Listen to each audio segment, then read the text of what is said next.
जय Hind defence lovers. आज की टॉप हेडलाइंस कुछ इस प्रकार है। बॉर्डर्स पर स्मगलिंग को रोकने के लिए अब बाकी सेंट्रल आर्म पुलिस फोर्सेस भी इस्तेमाल करेंगी बीएसएफ की तरह मधुमक्खी वाला मॉडल। पीओके में तेज हुई भारत में विलय होने की मांग। साउथ चाइना सी में डिप्लॉयमेंट के हिस्से के तौर पर इंडियन नेवी की शिप्स मलेशिया और वियतनाम पहुंची। निज्जर वाले मामले पर कनाडा ने गिरफ्तार किया एक और व्यक्ति। और अमेरिकी राजदूत का मानना है कि चीन से डील करने के मामले में अमेरिका को भारत से सीखना चाहिए।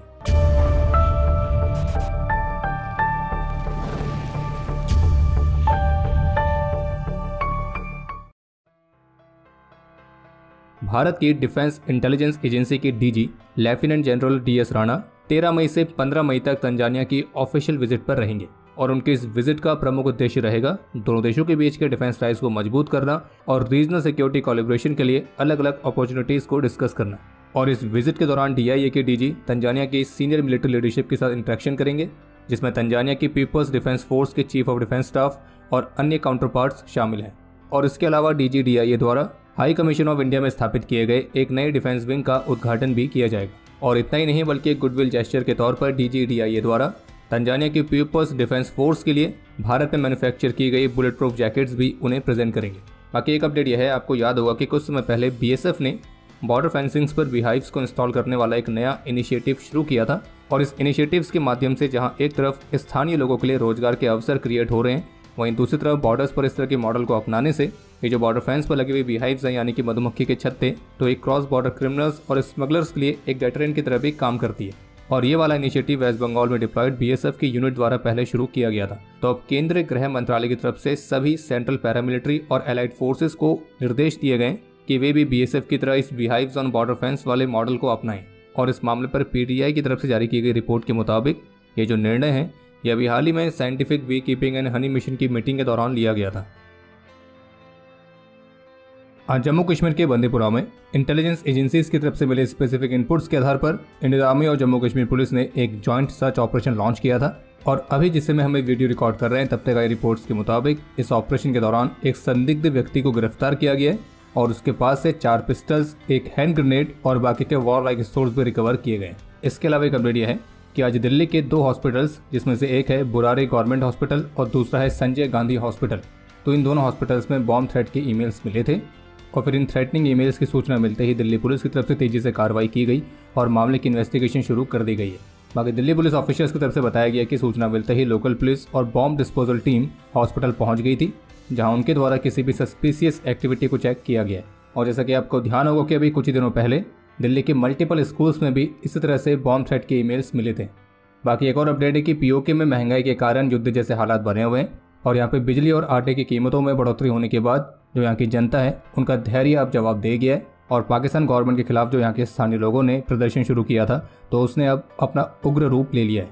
और इसको कंट्रोल करने के लिए जिस तरह से पाकिस्तान की पुलिस प्रशासन उन्होंने यहाँ के लोगों के खिलाफ क्रूरता दिखाई, तो उससे ये विद्रोह और भी भड़क गया है। जबकि न्यूज़ 18 की रिपोर्ट में इस मामले से जुड़े हुए ऑफिशियल के हवाले से बताया गया है कि हालिया विरोध प्रदर्शन और उनके हिंसक दमन से संकेत मिलता है कि जो पाकिस्तान है वो उस इलाके पर अपनी पकड़ खोता जा रहा है जिस पर उसने दशकों से अवैध तरीकों से कब्जा करके रखा हुआ है। और उन्होंने ये भी बताया कि यहाँ रावलकोट में कई ऐसे पोस्टर्स भी देखे गए जिसमें पीओके को भारत में मिलाने की मांग की गई है।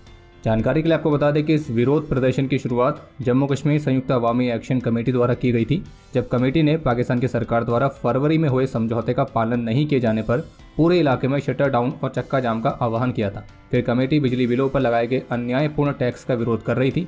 इसने अगस्त 2023 में भी टैक्स को लेकर हड़ताल किया था और उनकी मांग है कि लोगों को बिजली पानी की उत्पादन लागत के हिसाब से बिजली प्रदान की जानी चाहिए। और अब ये जो विरोध प्रदर्शन है वो पीओके के कई जिलों में फैल गया है और लोग पाकिस्तान पुलिस के बर्बरता और यहाँ पे मानवाधिकार उल्लंघन के खिलाफ सड़कों पर उतर आए हैं। और ये विरोध प्रदर्शन 2 नाबालिग लड़कियों की मौत के कारण और तेज हो गया है। और इन लड़कियों की मृत्यु हुई थी पाकिस्तानी पुलिस द्वारा किए गए लाठीचार्ज और उन पर फेंके गए टीयर गैस के संपर्क में आने से। और इतना सब होने के बावजूद भी अभी भी जब हम ये वीडियो रिकॉर्ड कर रहे हैं तो इस पूरी घटना पर इंटरनेशनल मीडिया की तरफ से कोई खास कवरेज अभी तक देखने को नहीं मिली है। बाकी पीओके में इंटरनेट को शट डाउन किया जा रहा है और भी पाकिस्तानी फोर्सेस पीओके भेजी जा रही हैं। और इस पूरी घटना में पाकिस्तानी सिक्योरिटी फोर्सेस के कई सारे पर्सनल की कैजुअलिटीज होने की भी रिपोर्ट है।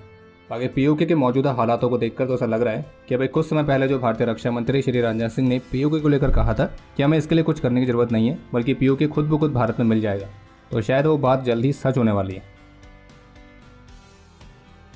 साउथ चाइना सी में अपने ऑपरेशनल डिप्लॉयमेंट के हिस्से के तौर पर इंडियन नेवी की 2 शिप्स INS दिल्ली और INS शक्ति मलेशिया पहुंच चुकी है। और वहीं दूसरी तरफ इंडियन नेवी की INS किल्टन वियतनाम में है। और INS किल्टन की जो विजिट है वो इंडियन नेवी और वियतनाम नेवी की मैरीटाइम पार्टनरशिप एक्सरसाइज के साथ समाप्त होगी। और जबकि मलेशिया में भी इंडियन नेवी की शिप्स मलेशियन नेवी के साथ मैरीटाइम पार्टनरशिप एक्सरसाइज का हिस्सा बनेगी। बाकी इसके अलावा एक अपडेट यह है कि अभी हाल ही में वज्रकोर के GOC ने आर्मी के न्यूली इंडक्टेड वेपन्स और हेक्साकॉप्टर के साथ इंटीग्रेटेड स्मॉल आर्म्स की फायरिंग को विटनेस किया था।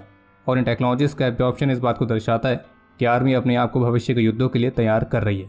और इससे संबंधित कुछ वीडियोस और इमेजेस इंडियन आर्मी की वेस्टर्न कमांड की तरफ से भी शेयर की गई थी। इसमें आप देख सकते हैं कि कैसे हेक्साकॉप्टर में असॉल्ट राइफल को माउंट करके उससे फायरिंग भी कंडक्ट की जा रही है। तो जैसा कि आप सभी को ध्यान होगा कि कनाडा की पुलिस ने निज्जर वाले मामले पर इससे पहले 3 लोगों की गिरफ्तारी करी थी। तो अब इस पर अपडेट यह है कि अब कनाडा की पुलिस ने इसी मामले पर एक चौथे व्यक्ति की भी गिरफ्तारी करी है, जिसकी पहचान अमनदीप सिंह के तौर पर हुई है। और इस पर भी इस पूरे मामले पर साजिश रचने का आरोप लगाया। बाकी एक और अपडेट है कि पंजाब में भारत पाकिस्तान सीमा के पास से BSF ने एक और पाकिस्तानी ड्रोन को रिकवर किया है। और ये ड्रोन कल 11 मई को हेरोइन के एक पैकेट के साथ रिकवर किया गया था। और जो ड्रोन मिला है वो चाइनीज़ मेड DJI Mavic 3 है। और खैर बाकी अगर आप यहाँ तक वीडियो देख चुके हैं तो वीडियो को लाइक जरूर करें। और बाकी आप में से जितनों को भी मिलिट्री से इंस्पायर्ड मर्चेंडाइज में दिलचस्पी है तो उसके लिए squadron.in को विजिट जरूर करें। लेटेस्ट रिपोर्ट्स के मुताबिक अगले वर्ष यानी कि 2025 तक भारत की जो अर्थव्यवस्था है तो वो जापान को पार करके दुनिया की चौथी सबसे बड़ी अर्थव्यवस्था बनने को तैयार है। और लगभग दशक पहले भारत की GDP जो कि दुनिया में 11वें नंबर पर आती थी तो वही अब अगले साल तक चौथे नंबर पर पहुंचने के लिए तैयार है। इसके अलावा एक इंटरेस्टिंग अपडेट यह है कि अभी हाल ही में एक US थिंक टैंक जिसका नाम है council on foreign relations, short form में CFR, तो इनके द्वारा एक इवेंट ऑर्गेनाइज किया गया था। और इस इवेंट को संबोधित करते हुए भारत में अमेरिकी राजदूत एरिक गार्सिटी ने पन्नू वाले मामले को लेकर एक महत्वपूर्ण स्टेटमेंट दी कि इस मामले और अभियोग पर भारत ने जो अमेरिका के साथ प्रतिक्रियाएं साझा की हैं उससे अमेरिका संतुष्ट है।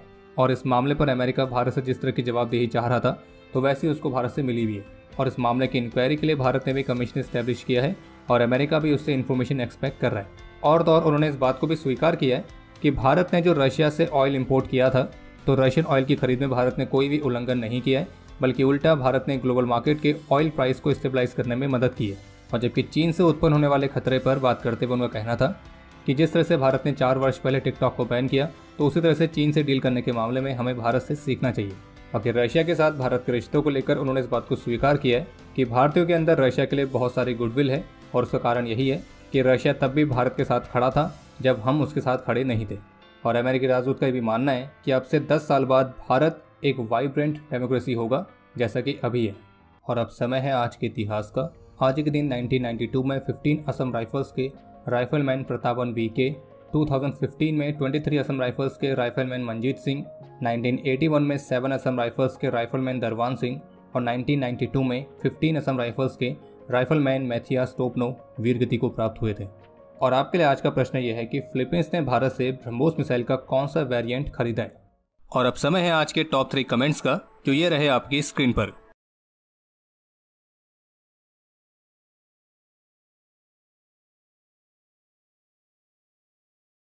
तो हमारे आज के इस एपिसोड के लिए इतना ही। उम्मीद है आपको एपिसोड पसंद आया होगा। पसंद आया तो वीडियो को लाइक जरूर करें। कोई भी सुझाव या सवाल हो तो उसके लिए कमेंट सेक्शन ओपन है।